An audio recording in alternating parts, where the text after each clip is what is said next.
Hey, what is going on, everybody? Hope you guys are doing well on this Tuesday or whatever day of the week, time of day, month, and all that you're tuning in.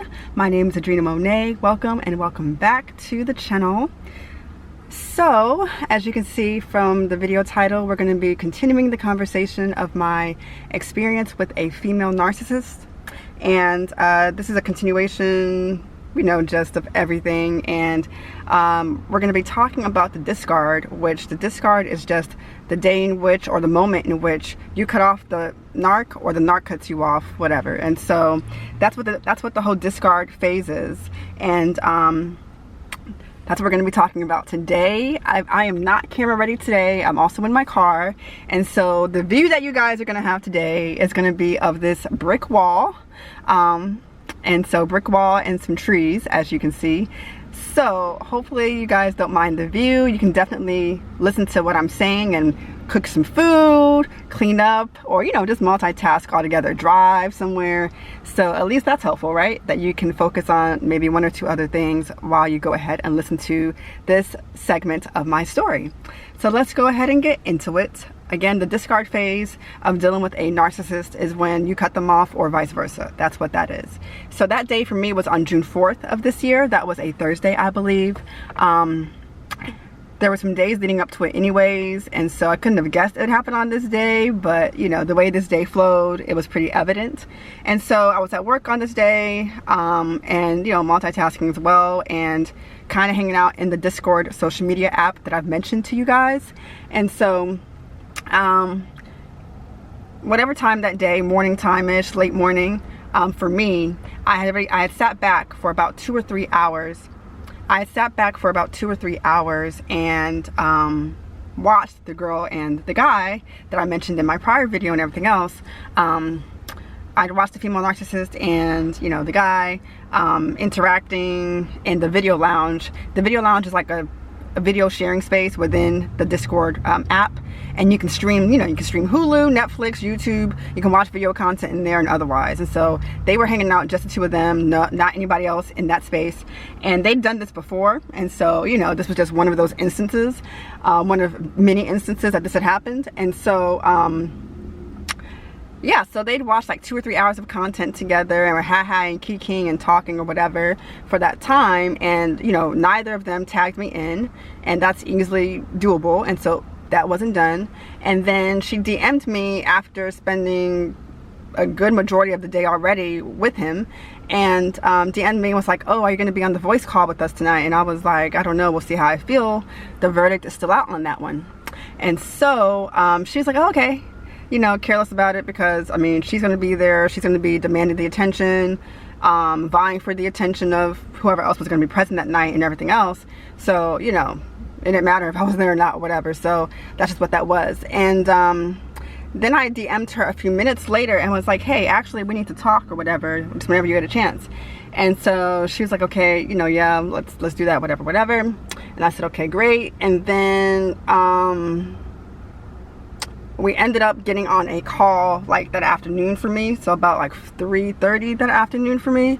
And the call, I forget how it began, but I know basically that day, after sitting back and watching what I observed for about the umpteenth time, and just knowing my worth, knowing how valuable my time is, etc., I was like, yeah, let me just go ahead and bow out and go about my life from today moving forward. And so I called her to congratulate her. And from the beginning of the conversation, it may have been about a 10 to 15 minute conversation with her that afternoon. She yelled and she was enraged and blah blah blah. And so my tone remained the same, and I tried talking and being reasonable, whatever. The gaslighting was real, the projection, the deflection, all of that stuff was real that day and everything else. And so, and you can imagine, right? You guys, many of you guys have had your own discard experiences, so you already know how stuff goes on this day. And so I was calling to congratulate her, and she had an attitude about it, which whatever. Most people don't really get mad when you congratulate them, but whatever. So she was enraged about that, and yelled at me the whole time or whatever, was unreasonable, so on and so forth, and even mentioned how she wanted to supposedly try to resolve things or whatever by having a screaming match pretty much, and hashing it out through a screaming match with him, you know, on the call, a three-way call. And I was like, yeah, I'm not going to do a screaming match with him on the call, right? I already know that kind of setup that you're trying to do, and that's not going to work. So I was like, yeah, I'm not doing that. Also, that takes a lot of energy out of me, and that throws off my entire vibe and my spirit. Doesn't throw you off because that's how you live. I don't live like that though. So I was like, yeah, I'm good on that. And she tried to, I'm sure, even with the fact that I didn't want to do a screaming match, when she went to go smear my name to him immediately after she and I got off the phone, I'm sure that she probably tried to make it seem like I didn't want to resolve things or whatever and that type of thing, but that's not what it was. So, you know, that's just what that was.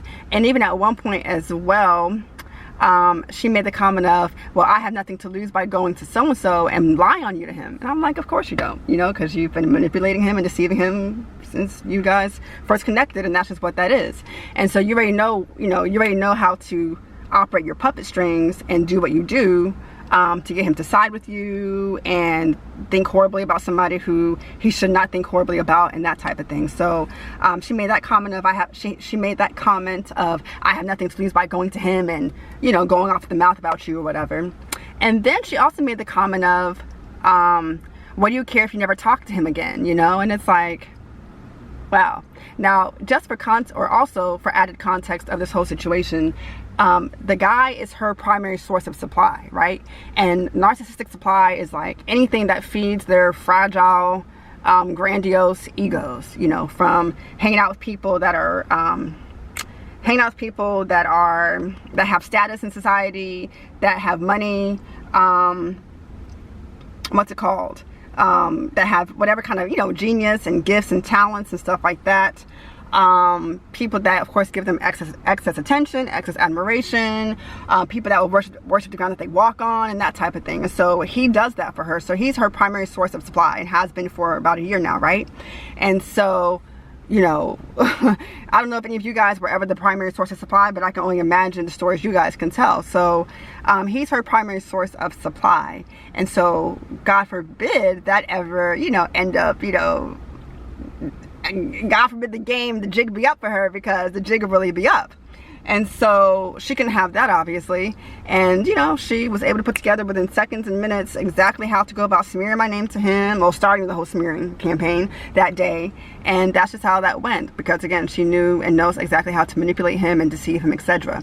And that's just what that is. And so also on their phone conversation, when she did our conversation, me and her, it was like about 10 to 15 minutes long or whatever. I already know one dynamic of it was the fact that she gave him an ultimatum of choosing between me and her. So either Adrena stays and I leave, or vice versa, you know, and he ended up choosing her over me, whatever. And that was that, you know. And even that day, amidst him giving her all kinds of time that day, the next day, and days and weeks thereafter, giving her time to spew all kinds of BS about me, he never gave me a moment, not even a couple seconds of his time to share the actual facts of the situation, you know. And so he took her side over mine, and that is what that was. And yeah, that is a good gist of how all that went. And so that was June 4th. June 4th was a Thursday. I think it took him about 24 hours to kind of sleep on what to do and everything else, because of course he knew what he was doing was wrong, but it is what it is. And so he officially eliminated me from that online space and put me out the next day.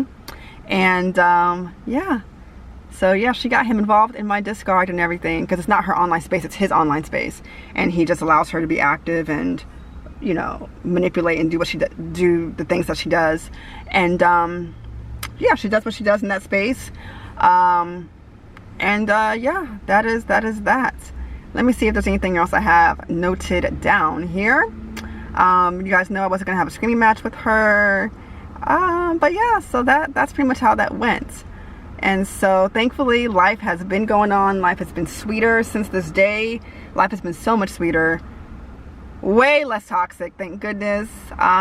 Still flourishing out here, minding my business, and I've been able, you know, to help and encourage people along the way. I did not ask for this sort of nightmare, but you know, if even one life is changed and like restored and encouraged and all that for the better as a result of me sharing, then hey, that's just what it's gonna be, I guess. And so yeah, thank goodness for the knowledge on what narcissism really is and what it's not. And thank goodness for, you know, those of you amazing people that I've met along this journey of recovery and all of that. And yeah, and also I guess I'm gonna make this note, please don't bash this man in the comments below. You know, we know what wasn't right and everything else, but please don't bash him. I will say that. And so I think that's pretty much all I've got to say. Yeah, she gave him an ultimatum. I wasn't even giving him ultimatums. She gave him an ultimatum of choosing between me and her. And so and that is pretty much it. That's pretty much it. So yeah, the gaslighting, the deflection, all that stuff was real that day. And yeah, so that is the story of my discard, you guys. Let me know in the comments down below if anything about my story resonates with you. Let me know if anything I shared resonates with you. You don't have to share, you know, your full discard story or anything, but yeah, just share any highlights from yours that you feel are interesting and come to mind for you. Definitely share out this video as well, please, kindly, and thank you in advance. Share the video, like the video, comment down below, all that good stuff. Thank you to all my new subscribers, by the way. I appreciate you guys thoroughly. Well, let's say thank you to all my new and genuine subscribers. I've had a flying monkey or two resubscribe to my channel, and we know, those of us that know and that need to know this kind of thing, we know what flying monkeys are. So I've had a flying monkey or so resubscribe to my channel and that type of foolishness in the past day or so. So we're not addressing those people, but for those of you guys that are genuine and all of that, thank you. I see you and I appreciate you. I really do. So thank you for subscribing and everything else. And that's pretty much all I have. I think I've shared with you the dynamics of my discard story, and I don't want to ramble. So I do apologize about the view today. I'm not camera ready today. And so, you know, I'm making it work with where I am. So please forgive me for the view. And that's pretty much it. So I will be talking to you guys in the next video. Thank you so much for tuning in. My name is Adrena Monet, and I am signing off.